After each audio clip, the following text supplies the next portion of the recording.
तो दोस्तों आज हम देख लेते हैं संस्कृत जो कक्षा 12 का री एग्ज़ाम हुआ है, तो उसको हम देख लेते हैं पेपर को। देखिए कैसा पेपर आया था 2021 में। देखिए ये 303 DQ का पेपर है, ठीक है, संस्कृत 2021। दोस्तों इसमें क्या हुआ था कि जो समय दिया गया है वो 2 घंटे 15 मिनट का समय दिया हुआ है, ठीक है। अब यहाँ पर नोट आप पढ़ लेना और यहाँ पर जो निर्देश दिए गए हैं, तो अब मेरे वीडियो को रोक कर ये निर्देश जो है पूरे पढ़ लो थोड़ा, ठीक है, एक बार। जैसे यहाँ पर दूसरा प्रश्न देखिए, जैसे कि प्रश्न संख्या 2 एवं 3 में से किसी एक प्रश्न को करना है जिसके लिए 7 अंक आपको निर्धारित किए गए हैं। तो ये अब निर्देशों को पढ़ लें ध्यानपूर्वक, ठीक है।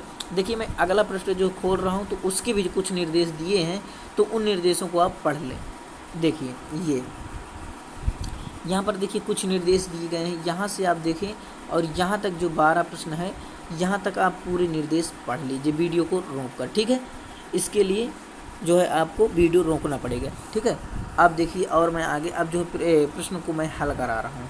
तो देखिए पहला हमारा प्रश्न आ रहा है, देखिए थोड़ा मैं इसे और आपको जूम कर देता हूँ ताकि आपको अच्छे से दिखाई दे, ठीक है।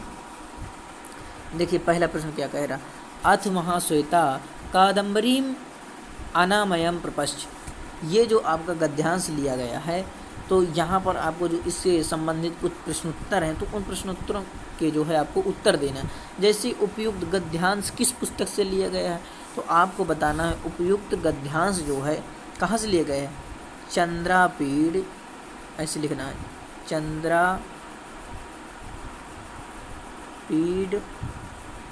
चंद्रापीड़ कथा, ठीक है, चंद्रापीड़ कथा से लिया गया है।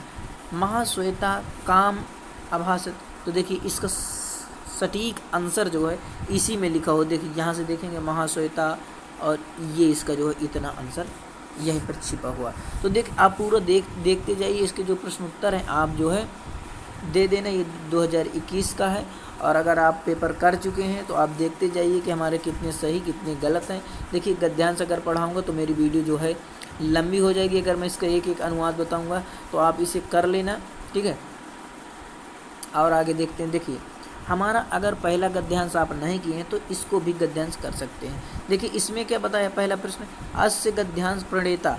तो जो हमारा जो हमारी यहाँ पर बाण भट्ट की कृति है जिसमें से चंद्रापीड़ कथा ली गई है, तो देखिए इसमें ये जो है अगर प्रणेता पूछे तो यहाँ पर इसके हो जाएंगे बाण भट्ट, क्या हो जाएंगे, बाण भट्ट, ठीक है। ये आपका आंसर हो जाएगा इसका। तो इसके भी आप आंसर दे चुके होंगे। इसके बाद देखिए हम अगला, देखिए यहाँ पर जो हमारा इसके प्रश्न के उत्तर दे देना। इसके बाद देखिए यहाँ पर इनमें से आपको थोड़ा मैं इसे और जूम कर देता हूँ ताकि आपको और अच्छा दिखाई दे, ठीक है। देखिए तो यहाँ से आप जो है चंद्रापीड़ अथवा कादम्बरी अथवा वैशंपायन का जीवन परिचय लिख सकते हैं।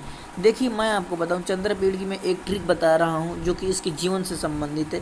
पहले तो ये राजा तारापीड़ का पुत्र है और रानी विलासवती का पुत्र, ऐसा सब लिख कर जो है आप इसके बाद जो क्या करना है आपको इसकी जो ट्रिक बता रहा हूँ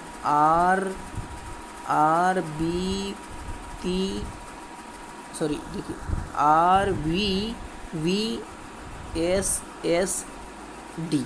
आर से हो गया रूपवान, वी से हो गया हमारा क्या हो गया बुद्धिमान एवं गुणवान, और वी से हो गया हमारा वीर, क्या हो गया वीर, और यश से हो गया सच्चा मित्र, और यश से हो गया सच्चा प्रेमी, डी से हो गया दिव्य पुरुष, क्या हो गया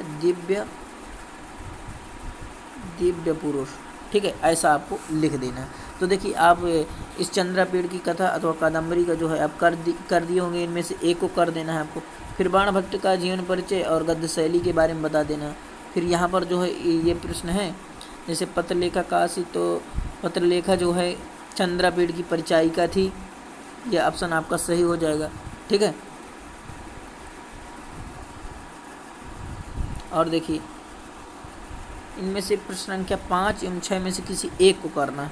तो आप अगर मान्य हसा में स्थावर जंगमाना इसे कर दी अथवा तस्मिन क्षणे पाली तो प्रजानाम, जो भी आपको आ रहा हो उसे आप अगर कर दिए हैं तो एक को ही करना है दोस्तों। फिर यहाँ पर देखिए उपमा कालिदास से अथवा इनका जो है नंदिनी का, तो नंदिनी एक धेनु थी। क्या थी? धेनु थी।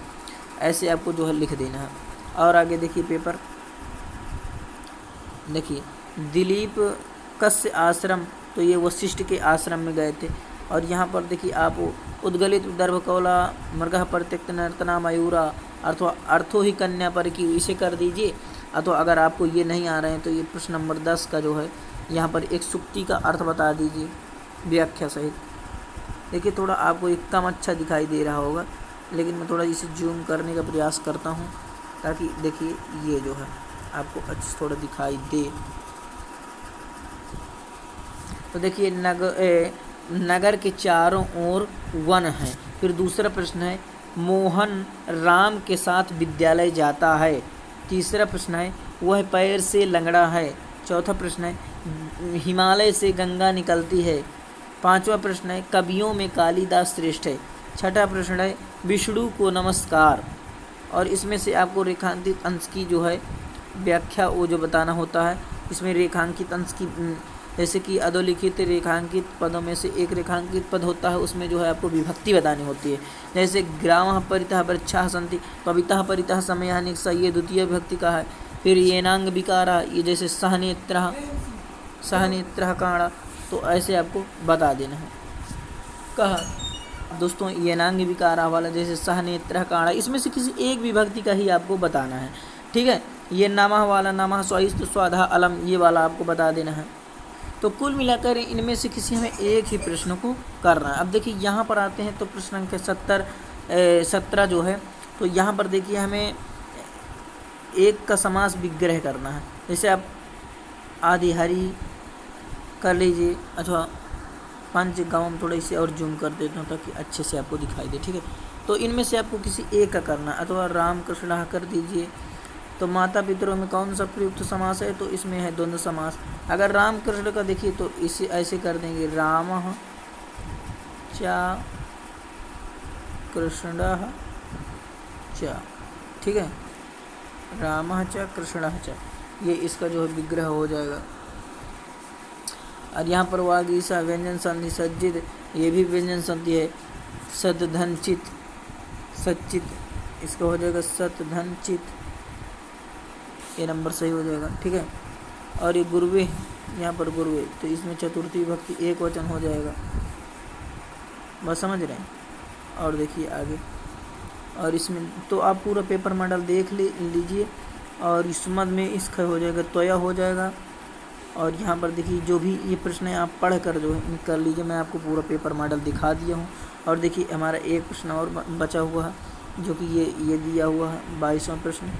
निम्न में से किसी एक का वाच्य परिवर्तन करना है। तो जैसे राम है तो आप वाच्य परिवर्तन में जानते हैं रामेण, ये तृतीय विभक्ति में हो जाएगा रामेण।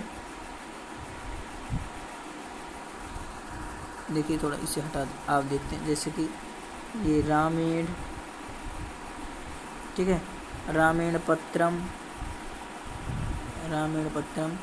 लिखते।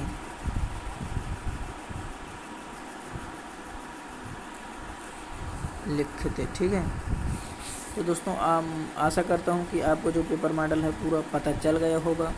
जय हिंद, वंदे।